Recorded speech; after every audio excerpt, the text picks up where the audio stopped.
News. This is Scott from the Nibiru channel. Welcome aboard. We're going to be going over some more credible information on the brown dwarves. And it just seems to be the more and more that I dig for this information, the more and more that I am finding it. And not only am I finding the information, I'm finding very credible information. And one of the sources that I have found is the Carnegie Institute for Science. And we're going to be going over two very critical articles. And I think that these articles are going to open up everyone's eyes. There's absolutely no doubt. One thing that I did want to mention before we get into these two articles is after my last live broadcast earlier this morning, I hate to keep beating a dead horse in the mouth, but the trolling activity has started once again heavily. And these people that entertain themselves with these troll groups are out for blood. They are out to do everything possible to discredit myself, Chris Potter, and our physicist, who is going to be coming on board with us Tuesday. As I have announced, we are going to have a live stream broadcast. It will be about 2 hours long. It will begin promptly at 2 p.m. Eastern Time, and we are going to introduce everyone to our physicist. She is an absolutely fantastic person, very well educated, more than 17 years of lecturing and teaching. So we feel that her credentials allow her to step up to the plate and present more than 90 research papers on what is exactly happening in our inner solar system. Now, ladies and gentlemen, we all know that there are major disinformation or misinformation campaigns that are conducted on a regular basis. Governments do it, corporations do it, people do it. But the bottom line is the situation that we're in is critical. It's very critical. We don't have time to waste with nonsense. But these other factions will try to create this nonsense. You know, back a few weeks ago, I had the notorious Daza the cameraman and his, I don't know what you want to call him, his partner in crime, digging up information on my background. Wow, big deal. I've been arrested a few times, had a DUI. Woo, big deal. I'm this arch criminal. Wow, big deal. So they splattered a mugshot of mine all over YouTube, and they're ordering court records from some court system down in South Florida. Big deal. It's not like I ever hurt anybody. It's not like I was some type of a bank robber, but they had their minion or their minions out there spreading this nonsense all over YouTube to discredit me. Well, ladies and gentlemen, here's the bottom line. I am not a pushover. I'm not a punk. I stand up for myself. I do stand up for others. So they can try the smear campaigns all they want. They can spread my mugshot all over the creation. I don't care. The bottom line is, I feel at this point in my life, I have a job to do. And this job is to gather the information, continue my investigations and my research, and bring credible factions to our listening ears. You know, I put in, anywhere from 12 to 14 hours a day. I am up at 3 a.m., 7 days a week, and I start my day. And the reason why I do this is because I do have a general love for humanity and this planet that we live on. I want answers. Everybody wants these answers. And one way or another, we're going to get them. So let's start taking a look at the information that I've discovered once again. And The first article that we're going to be looking at is quite interesting. This was titled back in September 6th of 2016. The title is Brown Dwarfs Hiding in Plain Sight in Our Solar Neighborhood. Very interesting. The article starts off by saying, cool brown dwarfs are a hot topic in astronomy right now. Smaller than stars and bigger than giant planets, they hold promise for helping us understand both stellar evolution and planet formation. New work from a team including Carnegie's Jonathan Gagne has discovered several ultra cool brown dwarfs in our own solar neighborhood. Their findings are published in the Astrophysical Journal. Very interesting. The article goes on to state that brown dwarfs are sometimes called failed stars. They are too small to sustain the hydrogen fusion process that powers stars. So after forming, they slowly cool, contract, and dim over time. Their temperatures can range from nearly as hot as a star to as cool as a planet, and their masses also range between star-like and giant planet-like.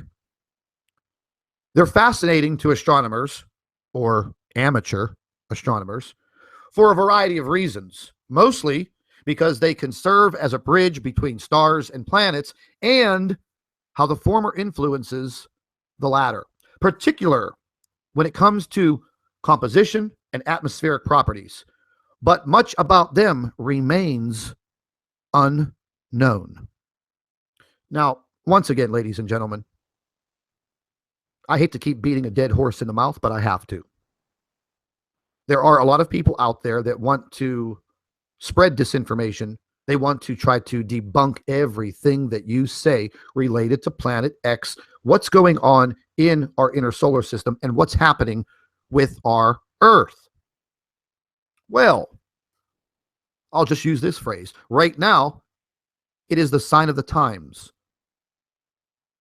If you carefully take a look at what is happening around the world, if you just sit down at your computer or even using your cell phone for just 15 minutes, you will see cataclysmic events occurring all around the globe. What a wild wintertime that we've had in the northern hemisphere. What a wild summertime that the people that live in the southern hemisphere, they've had. Down in Australia, extreme temperatures.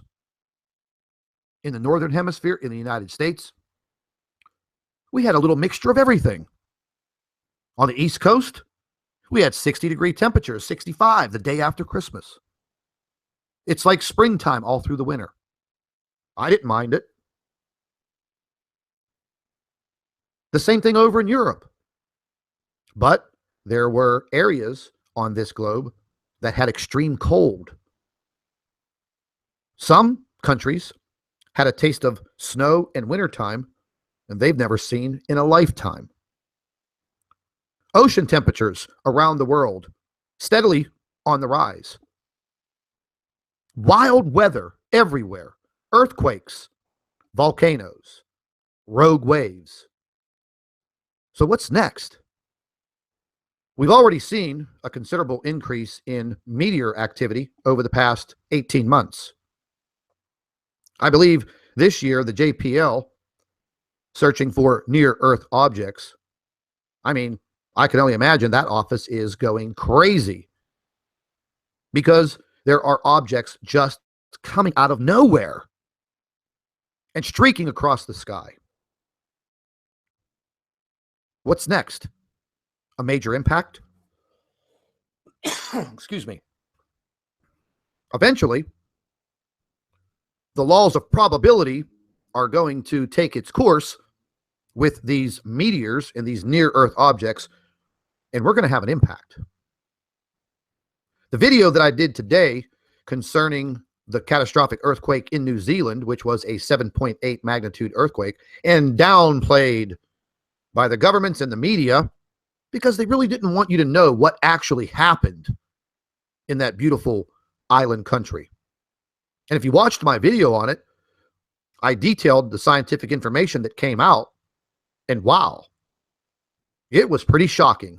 And as I stated in that video, could you only imagine if something like that occurred in a major city somewhere on this planet?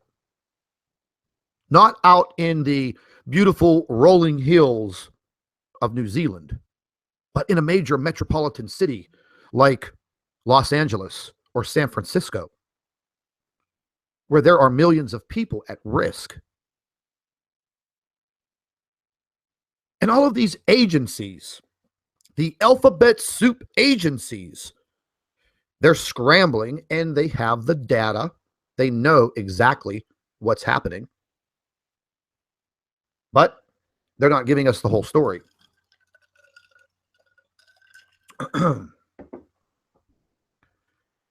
So the bottom line is we will continue to try and dig for this information.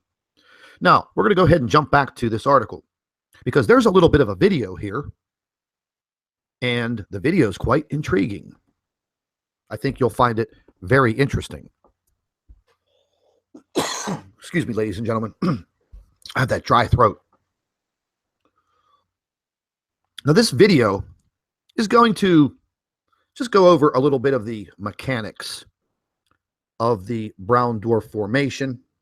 And there is going to be a piece of this video clip that might look quite familiar to some of you and some of the opposition.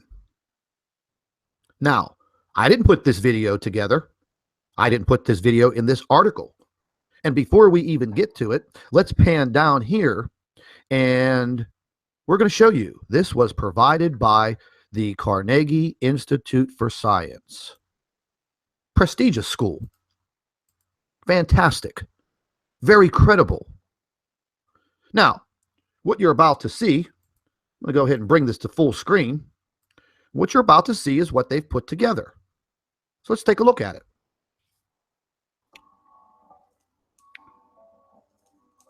I'm just going to go ahead and mute the music. It's showing you the relative size of the sun, a star, the brown dwarfs, and stars are formed from clouds of gas that collapse. If the cloud is massive enough, it collapses under gravitational force until the core density and temperature are high enough to trigger hydrogen fusion. Brown dwarfs form from gas clouds, and so on and so forth. But when I was reading this article and what I stumbled onto and the information that they used, I'm going to just stop it right there. If you take a look at this photograph, this picture, this artist's rendition, we've spotted this object around the sun. We have photographs of this object from Australia, Germany, and Switzerland. I've previewed the photographs depicting what you're seeing on your screen. And I've been going over a lot of information with our physicist. I've actually overwhelmed her with information. But she's hanging in there, and she's dedicating herself to finding out exactly what's going on. Now, ladies and gentlemen, I'm going to be very honest with you, and I want you to understand one thing. No matter how smart you think you are, no matter how good your education is or was, we're all human beings, and we could all make mistakes. And if you're a professional and you make a mistake and you step up to the plate and you admit it, well, that's great. But when you're making mistakes or purposely deceiving people like some of these debunkers do, because that's what they're paid to do, you have to understand that. We all make mistakes. But I want you to understand one thing. We are in a race for time. We're in a race for information and the knowledge, because I want to be prepared. I don't know about all of you, but I don't want to wake up in the middle of the night and be under siege by something within our solar system. We all can clearly see that there are serious issues with our sun. And I've been going over this information with our physicist, and she absolutely agrees with me 100%. The things that are happening with our sun are not normal. Now, earlier this morning, real early this morning, because we have a 6-hour time difference, we had a discussion about what is happening. And each and every week, once again, we're under the gun with these coronal holes and the solar wind blasting our planet. I've checked the earthquake activity just before this live broadcast, and there is absolutely an uptick in the earthquake activity.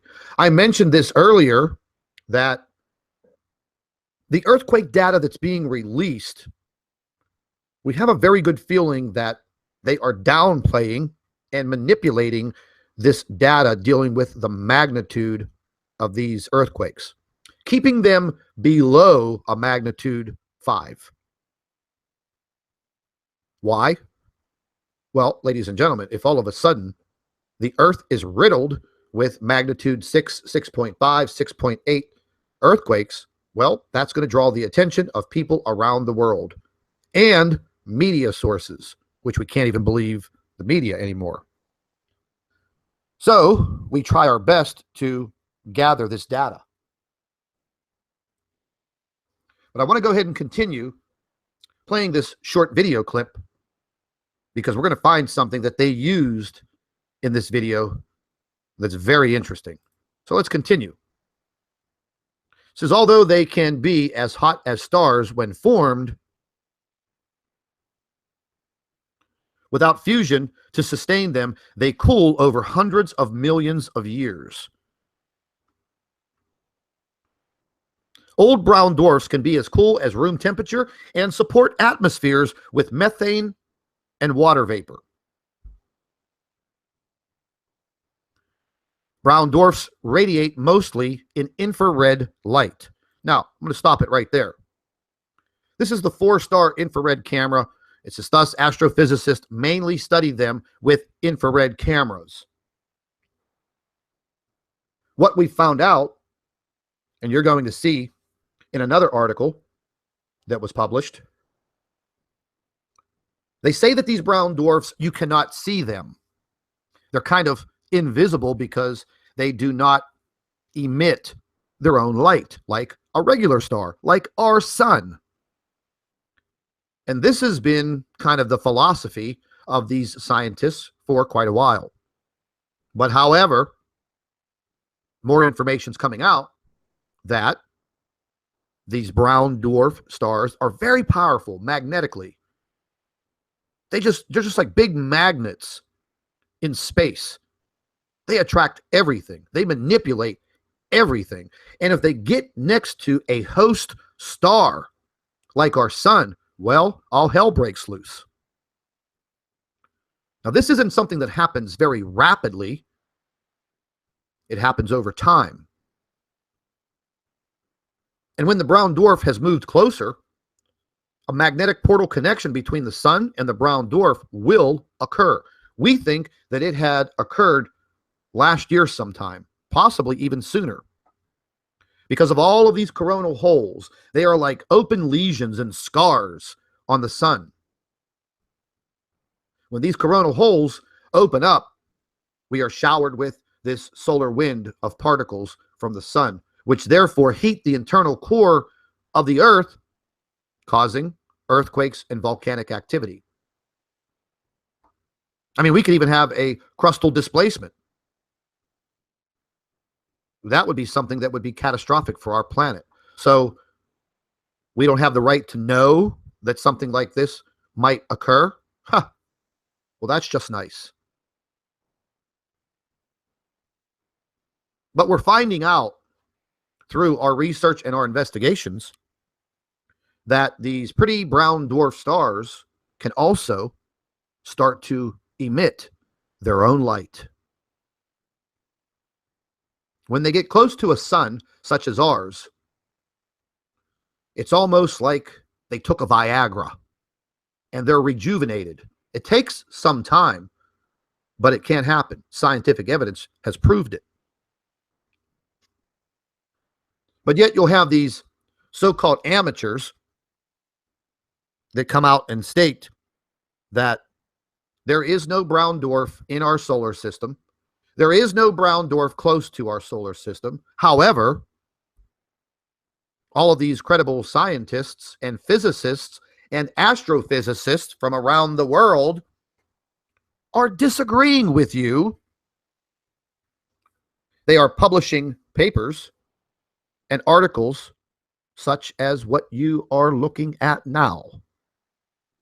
So my question to all of you is going to be very basic.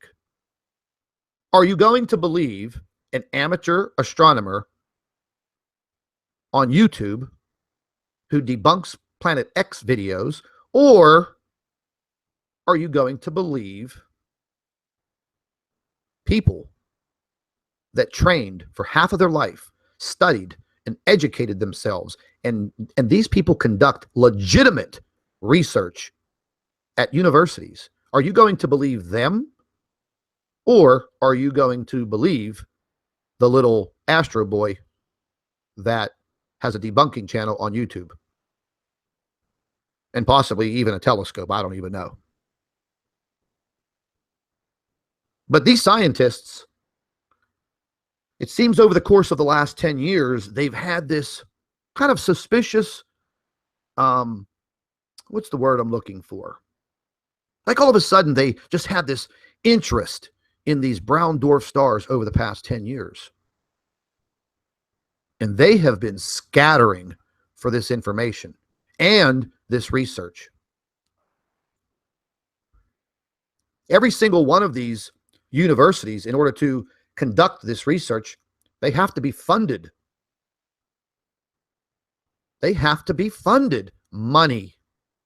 As long as the money comes in, they will continue with the research. Several of the lectures that I've listened to last week, more than 9 hours of them, at credible universities such as Harvard and Cornell and Carnegie, they admit at the very end, if the funding stops, so does the research. And they're basically their data that they're being given from NASA and the space satellites and the probes, all of the devices and mechanisms that are out there in space, they've admitted that they're not being given all of the information, nor are they being given complete access to everything. But yet they will continue their research because they're being funded, and this is what they do. So whenever our physicist comes on board and all of you get to meet her,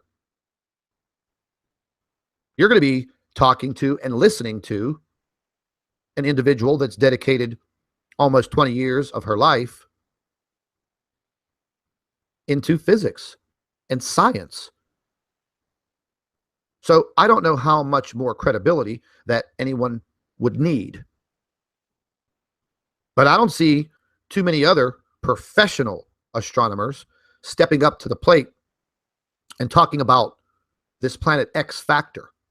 Why? Because they probably know better. It just so happens that our physicist had a good friend of hers that she attended college with. She still kept in touch with. He's a professional astronomer. This is what he does for a living. Very bright man. So she stated that she was going to contact him and ask him for some help. She did just that. The conversation didn't go too well. It seemed that he had some inner fear of the subject matter. He stated that he could not put anything down on paper. He could not attach his name to anything. However, they could sit down over a cup of coffee and discuss it off the record.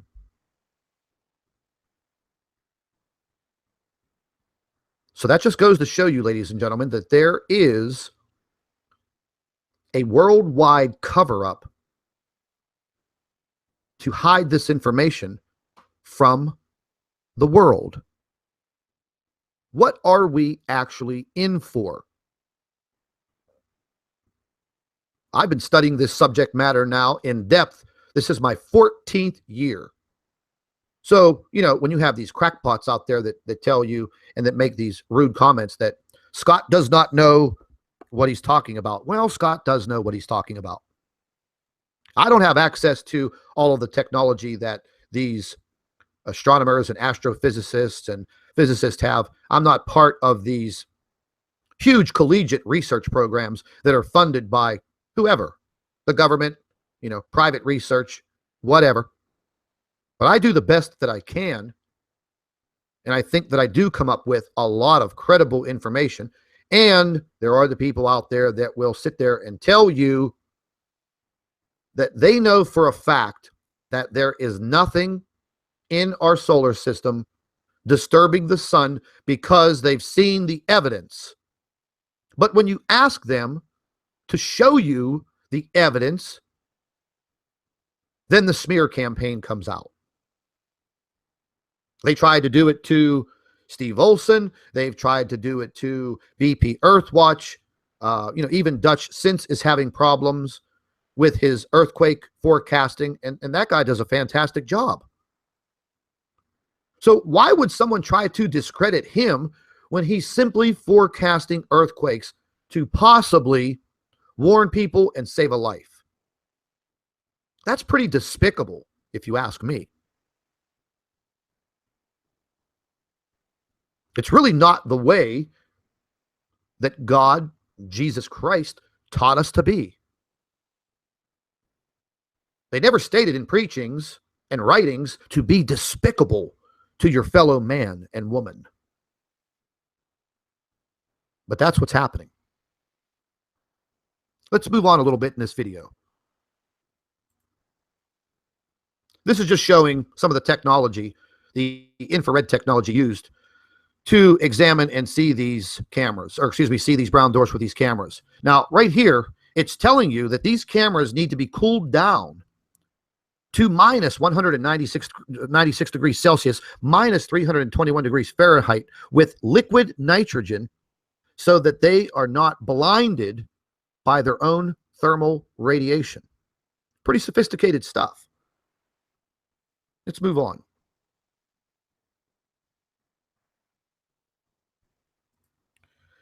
The next frame says, if seen with human eyes, the color of brown dwarfs would be close to magenta, despite the name brown dwarf. Kind of a cool looking object.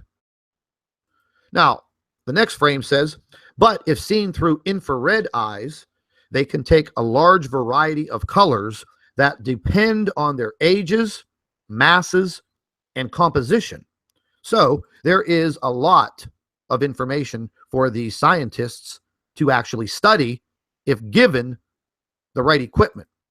Goes on to further say that brown dwarfs isolated in space are hard to spot because they are faint, but they are easier to study than exoplanets. Remember the guys that came out, the scientists, 7 Earth-like planets. Oh, what did we just see here? Wow. Let's back that up a little bit. Whoa, what was that? That looks like the SDO footage from 2007 showing what we are considering to be the brown dwarf traversing across the sun. Now, ladies and gentlemen, whenever I came out with that video footage and that information, I was crucified for divulging that information. And then I was told it was the moon, our moon, that we see in the sky above the earth. But now you're seeing this in a video produced in this article by Carnegie. Wow. So who's telling the truth? A major university and science technology school, or some amateur astronomer on YouTube who possibly may be working for some government faction and doesn't want you to know that in that footage from the SDO back in 2007 showing a planetary object that was very large traversing across the face of the sun in front of the SDO camera. Not just one camera, multiple cameras. I just find it very suspicious now, after reading this article from 2016 and them showing almost identical footage, even though this is animated. It is identical to the work that has been conducted by our physicist, who has produced multiple papers on this so-called SDO eclipse. Excuse me. This SDO eclipse, this has been a serious subject, ladies and gentlemen, because they continually want us to believe that that is the moon floating in front of that camera, not some object in space in our inner solar system that shouldn't be there. They produce little computer-aided models that they produce. Then they show them to you. I'm talking about these YouTube debunkers. So they want you to believe a computer-aided model, a computer-animated model that they produced, and just because they produced it, putting in their own data to show you what they want you to see. So what, we're supposed to believe that? Get out of here. What are you, crazy? We're not stupid. When I read this article earlier today, and this video was included in the article, I was drinking a cup of coffee, and when this black object traversed across the face of this sun right in front of me, I spit my coffee all over the place. I was like, wow, look at that. Identical to the footage from February 2007. And it looks exactly like the SDO so-called eclipse that happens twice a year. And Mr. So-and-so, Mr. Amateur, says that he positively calculated the eclipse and blah, blah, blah, whatever else he says. He actually was on this a month before this so-called SDO eclipse even happened. Why? Because he stated that he was preparing himself for all of the Planet X channels to come out and use the footage from the SDO showing this object traversing across the face of the sun. His handlers told him to get prepared. Well, you know what? We all backed off. We all backed off from that piece of footage because we knew for a fact that it would bring the so-called heat from these trolling operations. I already know what the object is.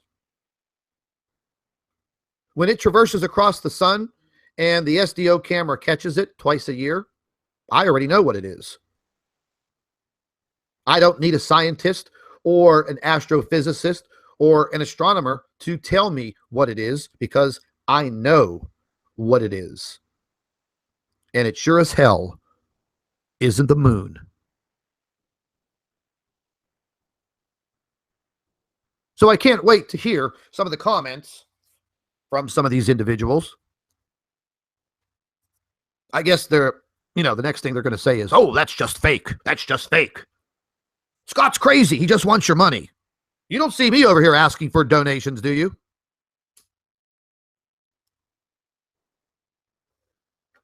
I'm going to start selling t-shirts. Planet X, The Awakening. $25. I'll donate all the money. I'm not here to sell anything, ladies and gentlemen. They try to come at you with this, oh, his channel's monetized. He shows ads on his channel.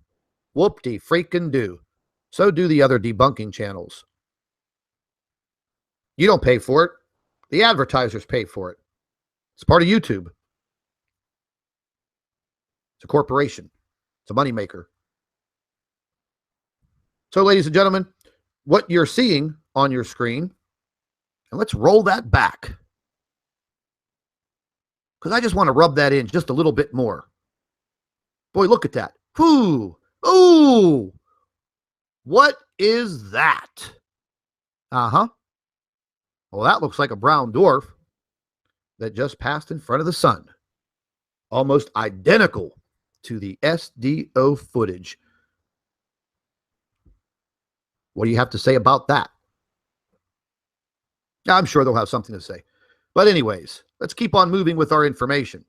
Now, it says, as they have similarities to stars and planets, meaning the brown dwarfs, you can see they're doing a comparison here of the size. And it says, studying brown dwarfs can shed light on the evolution and atmospheric properties of both. And they keep referring to brown dwarfs as hot Jupiters. Out of the 9 hours of lectures that I sat through, that terminology came up through all of it. Hot Jupiters. And if you take a look at Jupiter and take a look at the brown dwarf, they actually look similar. And what I found out through sitting through these boring lectures is that these brown dwarfs actually have weather. They have weather. They have cloud cover. They have storms. But the storms are just really bad. It rains iron. Raindrops made of molten iron. Just a horrible place to be. Let's keep on going through this. Very interesting. Now, the next frame says, understanding the process that take place in the atmospheres of exoplanets will be important. Well, there's all this big study on these exoplanets. I mean, what are we going to do? We're going to go live on an exoplanet? I don't think so. And it says to determine which exoplanets are more favorable to harboring life. Well, listen, ladies and gentlemen, I don't know about you, but I want to stay my butt right on good old Mother Earth. I don't want to be some experiment on an exoplanet.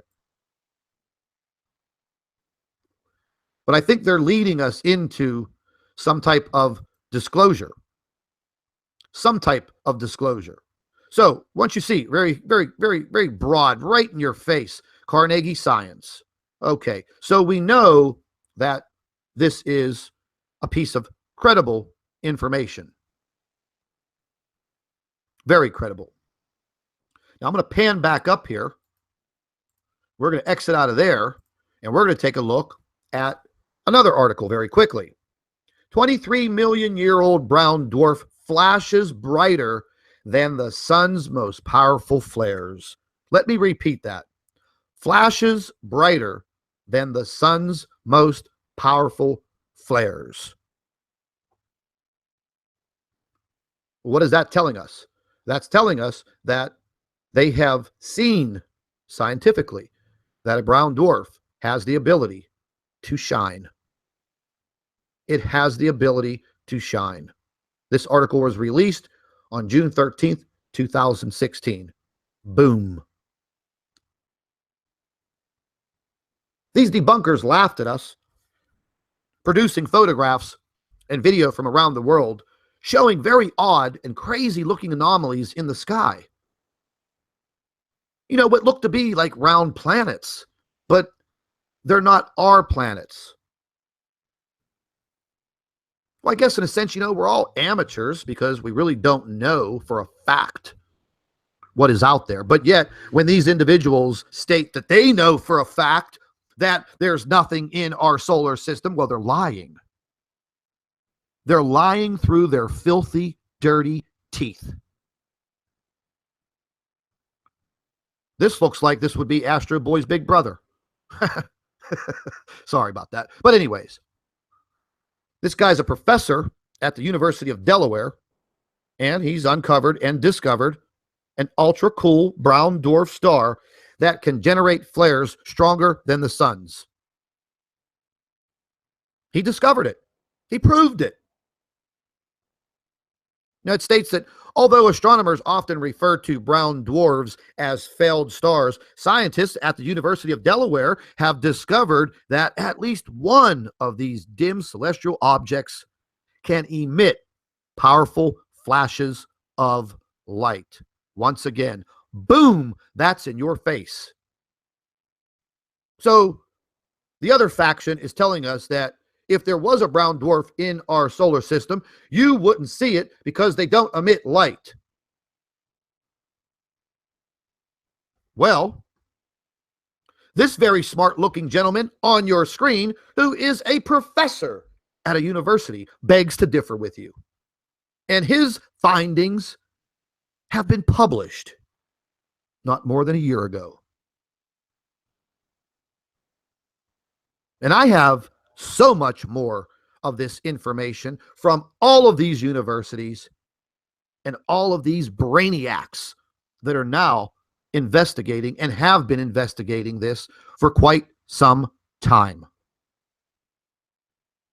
The rest of the article goes into talking about their techniques and how they did their research and how they came to their conclusions. One key part of this says, our work shows, however, that colder brown dwarfs cannot generate flares, even though they also have magnetic fields. Now, ladies and gentlemen, these very intense magnetic fields that these objects have, they are very, very strong. Very strong. What's happening to our sun right now is very, very critical. It does worry me. And if you just look up at the sun, if you're able to see it between all of the chemtrailing duties, it just doesn't even look right. When you have a clear day and the sun is shining, no clouds, no chemtrailing, I want you to pay very close attention to the color of the light. I've been looking at this for a long time. It almost seems like it's a studio light or fluorescent light. It just doesn't look like that beautiful orange ball of light that was in the sky when I was growing up as a kid. And that's been some time ago. We have several YouTube channels like Mike from Around the World and BP Earthwatch that are analyzing the UV rays, ultraviolet rays, and radiation around the world. And they're probably being attacked for divulging this information. But why are people attacking individuals for investigating and researching these subjects? That is the question that I want all of you that are listening to me right now. That is the question that you need to ask yourself. Why would a faction or a group attack individuals who are simply out there trying to find out what's happening and divulging the information to their fellow man and woman, who will in turn protect their own family? What is wrong with that? What is wrong with that? I'll be quite honest with you, ladies and gentlemen. We are living in a very, very sad world nowadays. With all of the hate and the anger and the fear of war. I mentioned this the other day. With all of the food that we throw away every single day, as powerful as this planet is and the people on it, we should not have one person on the face of this earth starving, wondering where their next meal is going to come from. We should not have one single person on the face of this planet that is homeless and that does not have shelter. Whatever happened to helping your fellow man?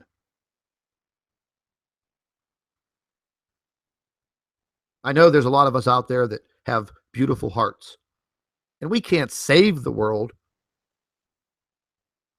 But just every now and then, thinking about that, wasting food, thinking about, the shelter that you have, the roof over your head every single night as you lay your head down on your soft pillow.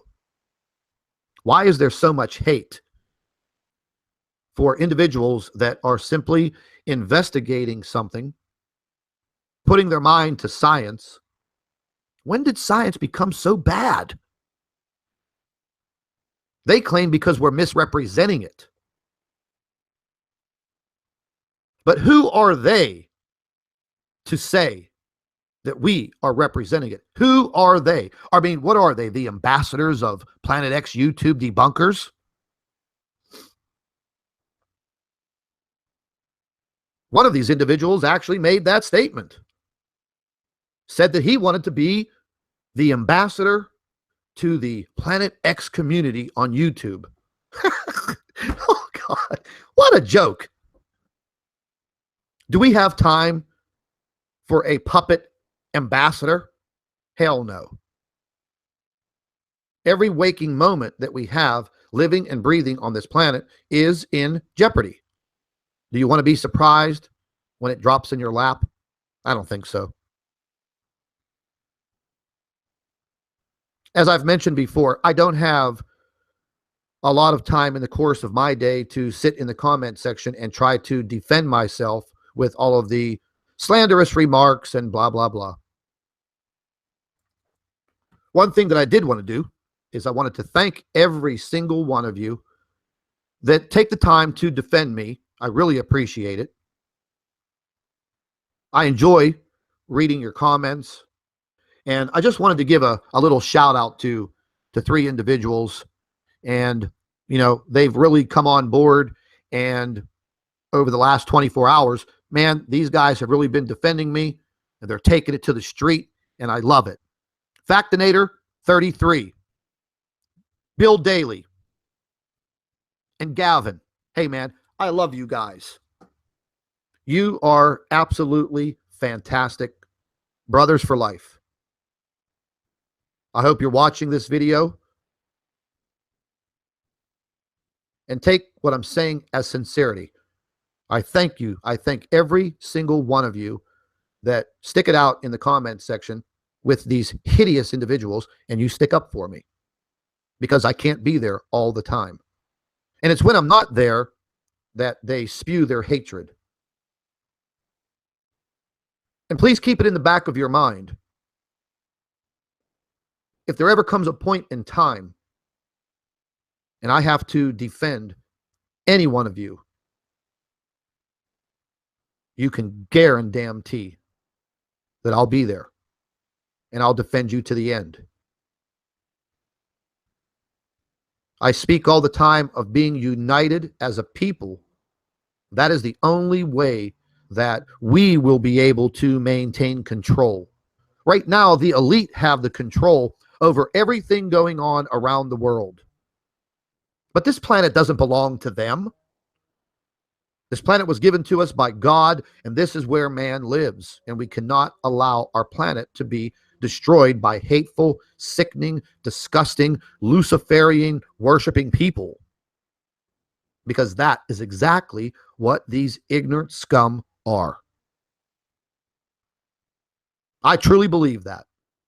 You see it coming out in the news every single day. Alternative media is being shut down because they're exposing this Luciferian agenda. The things that they're doing to children, and I don't even want to get into it. It just makes me sick to my stomach. So, ladies and gentlemen, it's time for all of us to stand up. We must awake. I want all of you to stay tuned. Each and every day, we're going to be coming out with more and more and more credible scientific information. Listen, it may be boring to you at times, but in the long run, you're going to understand what's occurring. And as I've always said before, knowledge is power. The more knowledge you have, the more powerful you will be. And they don't want you to have that knowledge. They want to keep you dumbed down to the ground. And the human species is a fighter. We've been here for a long time. We've fought through everything. And right now, it just seems that we are in another fight, another battle to win the war. I want all of you to keep in mind, once again, I will repeat myself. Please take into consideration why there is so much hatred towards individuals who are researching the Planet X factor and these brown dwarfs in and around our solar system and what's happening to our sun. Why would these factions come after us with pure hatred? Like the hatred that Lucifer has in his black heart. Unbelievable. So, ladies and gentlemen, I'm going to just leave you with that thought. Once again, I want to thank everybody who sticks up for me. I know all of you have my back when I'm not around. I really, really appreciate that.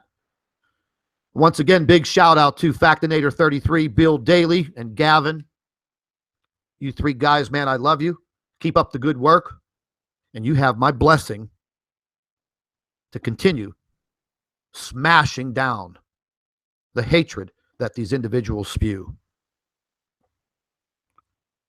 This is Scott from Planet X News and the Nibiru channel. I'd like to thank all of you for watching. Stay tuned. And don't forget, keep an eye in the sky.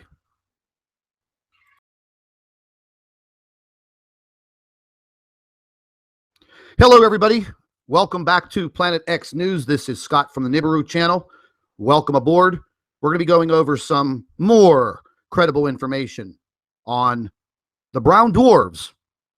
And it just seems to be the more and more that I dig for this information, the more and more that I am finding it.